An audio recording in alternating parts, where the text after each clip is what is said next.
നമ്മളിങ്ങനെ കുഴച്ച് വെച്ച മാവാണ്. അതിൽ കുറഞ്ഞ ഉപ്പിട്ട് തിളച്ച വെള്ളമല്ല, ചൂടുവെള്ളം മതി. നമുക്കിത് വെള്ളത്തിൽ തൊട്ടിട്ട് അതേ ഉരുളേനൊന്ന് വെള്ളത്തിൽ പതുക്കെ തൊടിക്കുക. പിന്നെ ഇങ്ങനെ പരത്തി കൊടുക്കുക. പരത്തിയ അടയിലേക്ക് തേങ്ങ പരത്തിയിട്ട് ഇങ്ങനെ അടച്ചിട്ടുള്ളവരെല്ലാം അറിയിക്കണേ.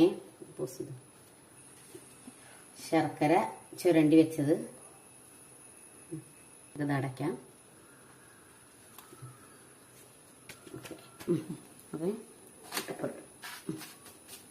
ചട്ടിയിലാണ് വേവിക്കുന്നത്. അതെ, ഇങ്ങനെ മൺചട്ടിയിൽ ഉണ്ടാക്കിയിട്ടുണ്ടെങ്കിൽ ലൈക്ക് ചെയ്യൂ, കമന്റ് ചെയ്യൂ, സബ്സ്ക്രൈബ് ചെയ്തിട്ട് സബ്സ്ക്രൈബ് ചെയ്യൂ കേട്ടോ.